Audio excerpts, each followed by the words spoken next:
Yeah, can you just, where are you taking us and why are we in this space specifically? Sure. So the Mineral Springs Hotel was built in 1914, and there's a couple of dozen places in the building that are really, really known for their hauntings. One of them is Pearl's Room, which is up on the second floor of the building overlooking Broadway. I'll tell you more about Pearl's story when we get there, but it's at the end of this hall, so come on. And what's this device that you have in your hand? So I've got two things in my hand. One is it's called an SLS camera. It stands for Structured Light Sensor Camera. And what it does, it's a really simple device. It scans the area in front of it looking for how light bounces off objects that should be a person. Like if you walk down there real quick, we'll just use you as an example. Okay, and it's picked you up. It sees you. If you wave at us, go ahead, there you go. So you can see this later. Okay. But it sees you. It's when there's no one there and it picks up on a figure. It's indicative maybe of a spirit being in the space. This is an obelisk. It just said, and I'm not wearing my reading glasses today, it says stars. Filter, sat, and stars. So this picks up ambient electricity in the air, like EMF, converts it to a number which equates to a word in its dictionary, and it spits that word out. So it's used for investigating paranormal locations. Intelligent hauntings, can respond using words that make sense contextually. So we've got stars. So let's go check out Pearl's room.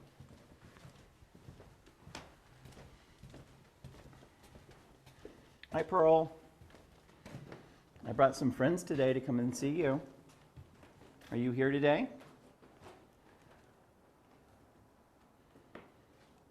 Good morning, Pearl. Percent especially were the two words that I just got. Good morning, Pearl. Today's Halloween. Would you like to visit with my friends? As soon as I said, do you want to visit, she's gone. Just pop back. So in that center chair right there. That's wild. It's pretty amazing, isn't it? I mean, it happens with enough frequency that you could say that it's statistically significant. We have a lot of really powerful experiences in this room. The story of Pearl Sands, she came to the hotel in 1965, and it's a very tragic story. She checked into this room, came up, took a bath, we think, changed into some comfortable clothes, ordered a cocktail from room service here in the hotel, and then took a sip and popped a pill from a bottle of over-the-counter sleeping medication, and continued doing that until she went into cardiac arrest, went to sleep. She killed herself with sleeping pills. And the story of Pearl is just incredibly tragic. Her husband didn't immediately report her missing. She was staying here under an assumed name. A lot of research goes into this because you cannot understand hauntings without understanding history. So we just got the words calm and then noise. It was calm in here, and now I'm here, and I'm making a lot of noise talking about it. So it may be Pearl just wants to be left alone right now. I don't know. Bishop, she calls me Dave or preacher. Bishop is not that uncommon, but I mean, I don't know if that's an association. Right now, it's kind of a bad haiku. And none of those words necessarily contextually make sense, but we'll see what gets strung together next. She took her life. Husband didn't report her missing. What happens next is even more tragic, and it's not a good story to tell what happened to her body and when he finally did come to claim her. But the research I've done about Pearl indicates that she was hospitalized at least 14 times in the 5 years before she died. And on her death certificate, there is no indication of any illness with her. The cause of death is suicide. So there were no contributing factors to her death other than whatever the compelling reason was that she felt to take her own life. It's a very sad story. One of the most haunted rooms in the hotel, though. Pearl's never been violent with guests, I'm imagining. No. Pearl, like that. No, actually, Pearl doesn't like men. She was in a bad relationship. That's just the gist of it. Her husband was not good to her. She avoids most men. She is a very sweet, calm, peaceful presence. She's one of the first spirits of the building that I ever encountered when we first came here about 10 years ago. People that come up here indicate feeling a sense of tired, of sleepiness, of restfulness. They just want to sit down or lay down and take a nap, which is what Pearl came here to do.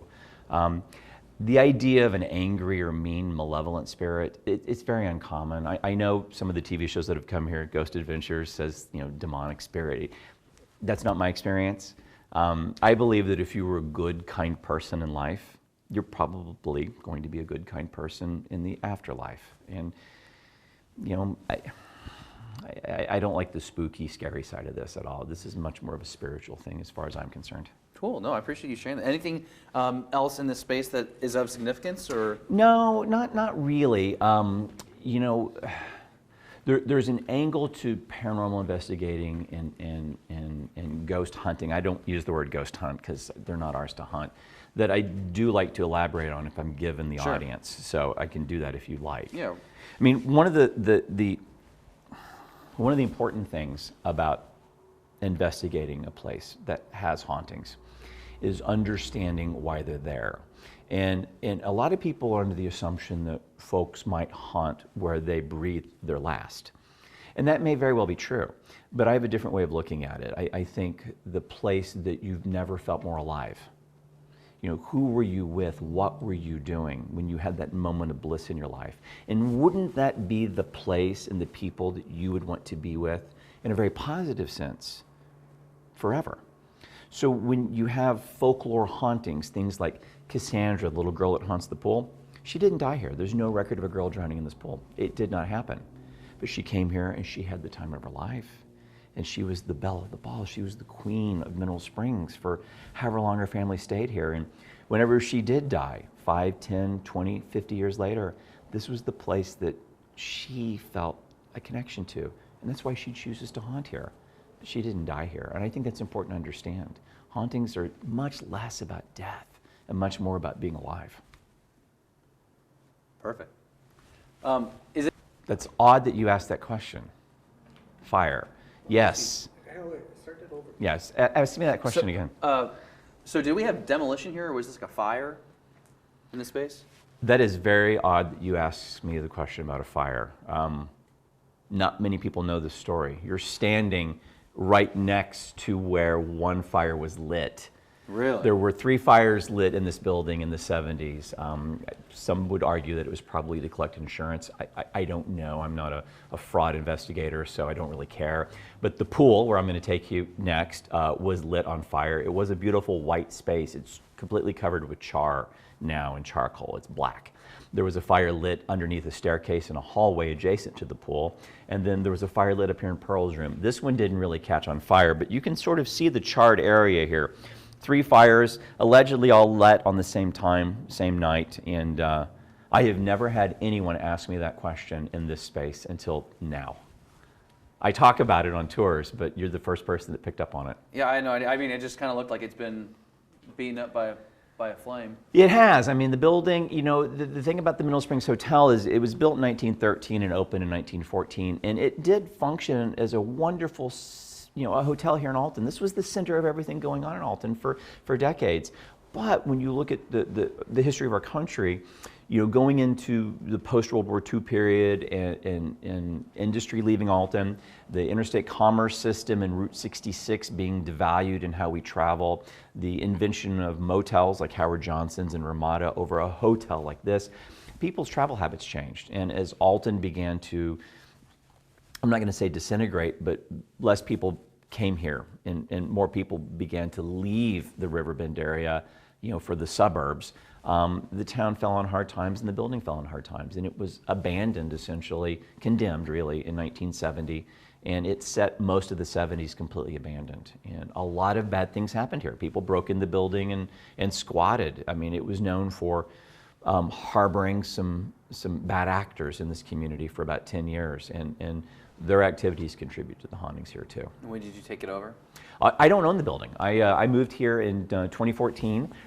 We brought our businesses here the following year. My friend Dan owns the building, and my wife and I are just the caretakers, and we look after it for him. Cool. Let's head to that pool. Okay, let's go check it out. Maybe I attribute to Pearl? Yeah, what that is over the... Oh, hang on. I just dropped your mic. You're good. Put this back in my pocket. Over the years, people have brought things here for Pearl. A lot of paranormal investigators feel a real kinship for Pearl. I mean, when people go to haunted locations, hauntings are divided into folklore and historic. So you don't know any history about it, or you do. Historic hauntings are easier, I suppose, in a lot of ways, because we know the history behind the person, we know what happened to them. We can research that. And Pearl is a historic haunting. We've got everything we ever needed to know about her. So it's easier to develop a kinship with that because you've got something you can grab a hold of. People know about her medical history. They know about her hospitalizations. They know about her suicide. They know about how her husband treated her.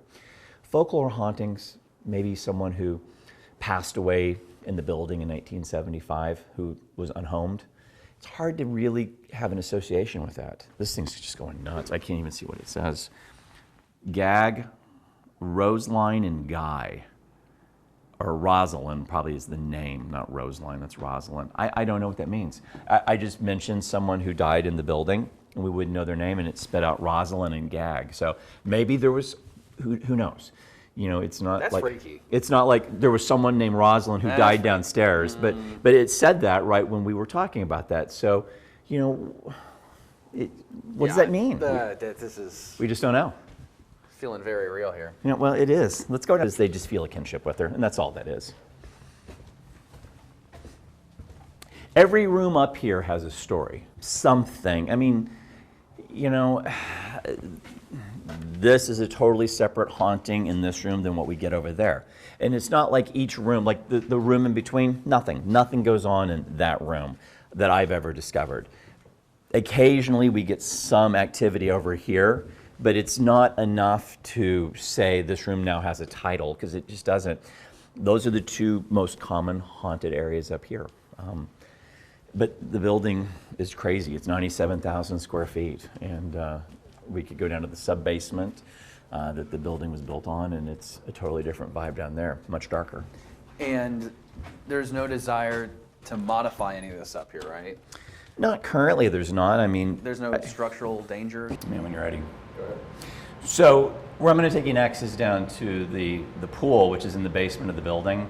And while we were walking downstairs, one of the questions that you asked me was about the rehabilitation or the remodeling of the building. And you were talking about the economic incentive and why would you do that. Right. As we crossed the threshold to come downstairs, 3 words: paint, to paint the building. Spoon, we just walked in front of the old kitchen, so I'll set spoon aside, but then basement. We were talking about going to the basement, it said What? basement. Spoon, I don't really know what that means, but paint showing up next as we're talking about rehabilitating the building. Between that and the name and Gag and some of these other things that we've seen, there's a point where you begin to say, are these coincidences or are these synchronicities?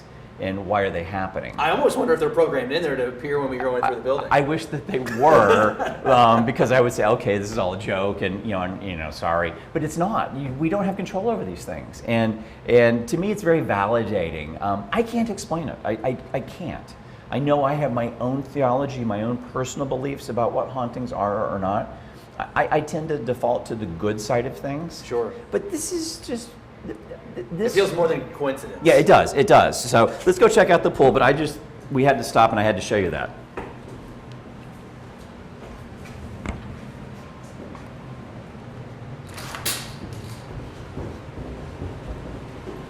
Way I want things done, and I rent the building to a lot of different paranormal groups. I'm not here. I mean, especially now because I live so far away. Do you really care what a human being tells you to do? You're going to do what you want to do anyway. Right. So, just being loud and being aggressive doesn't do anything. So It do you just feel seems like silly. do you feel that the spirit is trapped here, or the spirit chose to be here? Most of them choose to be here.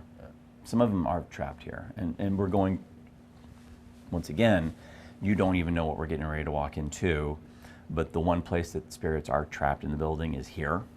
So you've now done this to me twice, which is weird. Either you did some reading about the building before you came, or you feel things, and if you do, then that's something that you probably need to. I think my anxiety is going up. Is it what it is? Well, don't be anxious. Don't be anxious. But yes, this is the area where things like that did happen. So, and I'll talk about it when we get in there. Oh, let me in. Okay, let's go. So this is the pool. This is the swimming pool. When the Mineral Springs Hotel was built in 1914, this was the largest indoor pool in the state of Illinois at the time. And the pool was beautiful, white tile. You can kind of get a sense of things, the white plastered walls. This dark area is a result of the burn that was set here in the 70s that you hit on upstairs and weren't completely unaware of it. But the pool was the social center of the hotel, really of Alton. And what happened, we just got the word weeps, congruism, and lasting. Lasting, congruism, and weeps. Don't know what those mean contextually. We'll see. Orchestras played here. Food was brought down here. People took swimming lessons, played water polo. Folks who weren't staying at the hotel were able to come in through a door that's behind us and pay admission and come and swim in the pool. And this was just beautiful. The water was pumped up from the subbase. It was warm, high sulfur content. The pool in the whole hotel was marketed that if you came and swam in the water or drank it, it would cure you of whatever ailed you. It didn't, but you felt better for a short period of time. And, snake oil, things like swimming in the springs and feeling better. Again, looking at the history of the country as the Food and Drug Administration came into play in the 50s and 60s, and practices like this were beginning to be frowned upon, then just the whole model that the hotel was established on just began to collapse. The pools were drained in 68 and the hotel closed in 70. Do you ever go down into Yeah, absolutely. I'd encourage you to go down. Come on. Seems like the thing that we shouldn't do, but we're going to go ahead and do it. So the stories, let me just open this back up and we'll see if we can get anything down here. And if we get anything, I'll show you.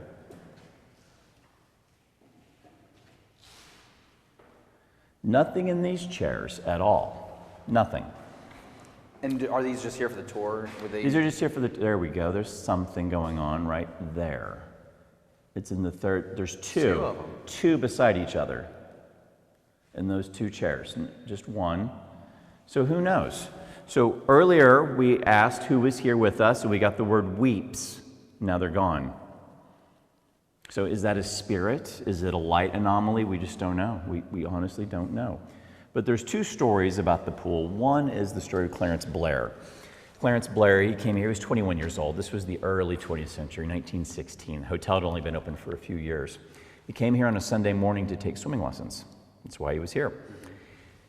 I think he did what any other 21-year-old young man would do when he came to the pool. He looked around for 21-year-old young women.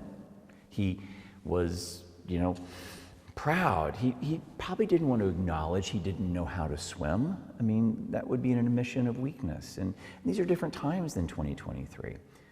He jumped in the water, he got out, nothing happened. I think he got his confidence built up and he got a little bit more aggressive and he dove in, and he dove in too hard and he broke his neck on the bottom of the pool. Down in the shallow end, he didn't die in the deep end. You wouldn't hit your head on this pool no matter how hard you dove in. From here, there weren't a diving board. It wasn't a diving board. It happened down there on the shallow end. Clarence Blair drowned probably in this corner down here. We're not 100% sure which corner it was in. Family sued the Lure brothers who owned the hotel. It was all settled out of court, and it's past to history. So we get the spirit of Clarence Blair. The other spirit we get down here, though, is Cassie, the little girl that haunts the pool. And, as I said earlier, to understand hauntings, you've got to understand history. And to do that in a town like Alton, you've got to use public record. You've got to go to the newspaper of record for our town, which is the Alton Telegraph. At the time, the Telegraph was published both day and evening telegraph. And good historians, people like Troy Taylor, who is just fantastic at his craft. Myself, I'll never be Troy. He's been doing this for 30 years. But we've read the papers and we've looked for the mentions of Cassie or Cassandra, and there isn't a record of any little girl who ever drowned in the pool. Every high crime and misdemeanor that happened in the building, though, is in the paper, just not that. So I'm willing to say for a fact, no little girl drowned in this pool. It just didn't happen, but she does haunt here. How did you get her name, though? The name Cassandra comes from when we investigate, we collect evidence. Things like the obelisk will give us names. There are other devices like spirit boxes. Spirit box is just an electronic device that scans millisecond skip rates through different frequencies, AM and FM. You've seen them on the TV shows, those things that go like that, and you'll hear names pop up in there as you're listening. We use noise-canceling headphones to sort of block out any contamination when we investigate here. And the name Cassandra has come up many, many times, so we've shortened that to Cassie just because, little girl wants to be called by Cassie, not Cassandra. And she plays with balls, plays with marbles. You'll get some physical responses down here where balls will roll uphill. We had this happen. I had a tour group in here Saturday, and there was a rubber ball down here, and it actually rolled uphill towards a group of people that were standing there when they were down here. It rolled uphill. It rolled uphill. It's right here. I can show you where it was.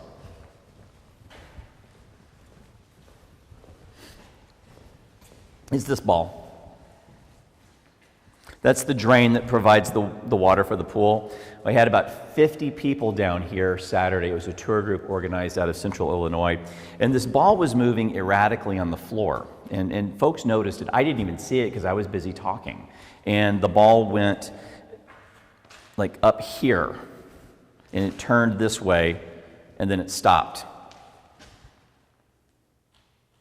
And the floor is sloped in both directions going down to the main supply line for the pool. But that goes against the laws of gravity. But it happened, and people saw it. Makes you think. Yeah. So console, as in console, the loss. So we got the word weeps and the word console, and as design, weeps as design and console. So, does that mean they're sad? I just don't know. I mean, there's no way to know the answer to that question. Design is curious because you just got done talking about how the pool's designed. Yeah, and the important thing about all of the words that we get on devices is context. There is power down here. There are lights, so there can be electromagnetic interference on equipment down here. There can be. But when the words that we get are intelligent responses to questions that we have asked, there might be something to that. Sometimes it's just gibberish and it doesn't make any sense at all. And that's part of it too. Not every word, not every noise, not every electronic voice phenomenon that we record is a ghost. We have to debunk. And that's the primary objective anytime you do something like this is let's find the reason why that's happening first. And then we'll default to the spiritual side of things if we can't figure it out. How many tours do you think you've given on this building over the years? Hundreds. I've got one tonight. I had one yesterday. I had one on Sunday. I had one Saturday. October, the spooky season, is pretty rough on me. I'll do 30 tours. I'll easily do 20 to 30 tours in October. During the year, I do about 20, 25 tours throughout the course of the year where people can buy tickets and come if they want to. When paranormal groups come to the hotel to investigate, I'm the historian of the building, and so I want to spend about an hour with every group that comes from out of town to make sure they understand our region's haunted history, the building's haunted history, the stories of the ghosts that are here, because I hate to hit that again, but you can't understand the haunting without the history. Is this a big draw for Alton? I mean, huge. This is. Alton was an industrial city, really through the end of World War II. I mean, people know about the Winchester plant. I mean, and this is a great example too of hauntings. The town has got this moniker of the most haunted small town in America, and people want to know why. Well, you have to look at what happened here from the Enos Sanitarium across the street, where hundreds of tuberculosis deaths at the turn of the 20th century. Before that, it was Nathaniel Hansen's mansion, and it was the first stop on the Underground Railroad in Illinois. It's across the street from Mineral Springs. You got this hotel where people came believing, hoping, praying that if they drank the water or bathed in it, it would cure them of cancer or rheumatism or arthritis. It didn't do any of those things. But imagine you had, and we have to go back in time 100 years. Imagine you were terminal and dying, and you believed that by coming to this hotel and partaking in these things, it would cure you. That's a tremendous amount of energy. And it's nestled right here in a town built on limestone, adjacent to a river, with just episodic, periodic natural disasters, the scale of which we can hardly understand. You've got Elijah Lovejoy being killed here in 1837. You have all of these stories of all of the historic things that have happened in Alton, and it's built up to this.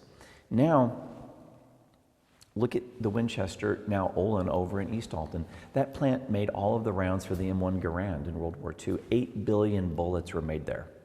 The population of the world was only 2.3 billion people in World War II. And the Axis deaths in World War II certainly weren't anywhere near that number.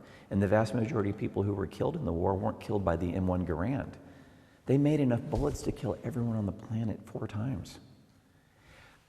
People think the Winchester house is haunted from the deaths caused by those rifles. What about this region being haunted by the people who were killed by the bullets that we made?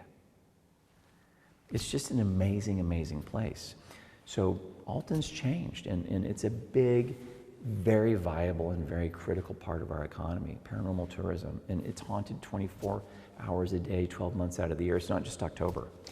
Real quick, well, I didn't ask this earlier, and I want to make sure I get this on the record. I'm just going to have you say and spell your first, last Sure, name. absolutely. Yeah, my name is Dave Nunnally, Nunnally, and I'm the caretaker of Mineral Springs Hotel in Alton, Illinois. And caretaker, you're fine with that being your... Yeah, that's fine. Okay. Are you a professional historian? Do you have a history degree? I know you said you're a veteran. So I have a bachelor's degree in physical anthropology, and I have a couple of master's degrees. Retired Navy commander, but I'm not a professional historian. I have a minor in history, and I have taught by invitation, come to the class and talk about haunted history or local history. Been an adjunct and done things like that, but no, I'm retired and I don't do anything. Super fascinating. Yeah, no, It's pretty cool. Sometime when it's not Halloween, and it's awkward for you probably because so many people would recognize you and know you. If you and your bride and some friends want to come and see the building, and no one else be here, just let me know. Okay. I'll come and take you around. Oh, wow. That way you don't have to worry about people like, can I get a picture? I'll take you guys back up to the museum though to tie some of this together and show you some of the pictures. Okay. One of the shots, say something, whatever, with him shooting it from down here, you can take a shot of this picture and it would make a nice segue because it's kind of cool. Not telling you how to do your story because that's not my job, but No. you know what I'm saying. Every time I take people up there to see the picture, it is right here, and you know, if we get responses when we're standing here, it can be pretty powerful. So she's been seen sitting here, dangling her feet. She's been seen. I have 3 images that I've captured of her over the years, or that people have captured and given to me. One is her standing about right here. Another one is her sitting here with her dress kind of spread out on the ground. And then there's another image of her sitting. It's about right here with her feet dangling over the side. So I'll show you those pictures in just a second. But this is kind of Cassie's corner between these 2 pillars. Wow. I did some reading. I learned that part of this building was built in brick. I'm seeing maybe some brick over there. Are you going to ask about Confederate limestone? Yeah. That's not a true story. It's not? No. So what happened is very few buildings in Alton actually have limestone from that prison. Probably the right answer is none, but I'm really uncomfortable with saying it didn't happen. Okay. Someone might have stolen a brick or 2 and used it as a cornerstone. The tourism group has it on their website. They're wrong. It's just wow. wrong. Okay. No, the prison was torn down incrementally and it stood in place. Easy statement. Easy statement. Mind easy statement. Mind your easy statement, Dave. Maybe someone's telling me I'm wrong. Wow. Mind easy statement. So if there is a spirit associated with the Confederate prison from limestone and it's in this building, it's saying, hey, Dave, hold your horses. Mind your easy statement.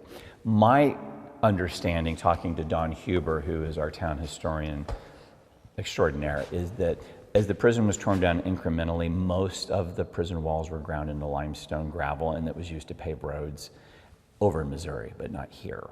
I've got maps. I've got lots of images of Alton from the turn of the century. The prison's still standing, and the roads were already here, so you can't really pave a road that's already here. Having said that, though, now I've got somebody else coming in, and saying, mind your easy statement, so maybe it's not true. So I'll re-engage with Dawn about that. Wow.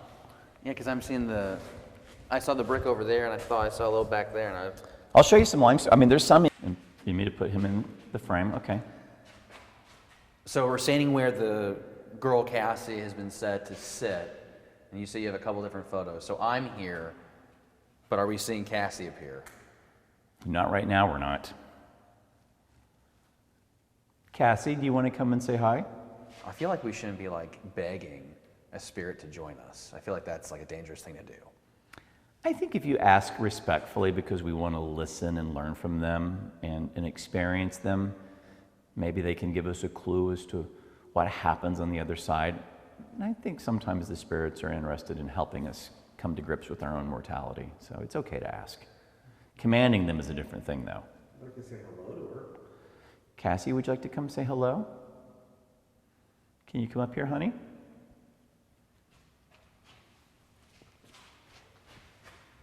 Can you come and speak to us, maybe on this device?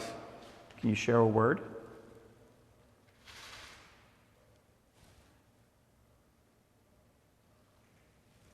What's behind him? What's behind him? You got something on your... What was behind him? Oh, go back, go back, go back. Go back by that pillar. You got something on your shoulder. Well, be careful what you ask for. Hello, Cassie. Right here? It was behind you. Yeah. There it is. It's a short little thing. It's under your arm. It's under your arm, and you just reached down to touch it, and it disappeared. It was a little short, tiny thing, probably about 4 feet tall. Thank you. Stop. I'm so tall. Yeah, you I guess I gotta say thank you, Cassie. absolutely. Thanks for coming by, Cassie. We'll hope we see you soon, okay? Why don't you give us a parting word on our way out the door, honey?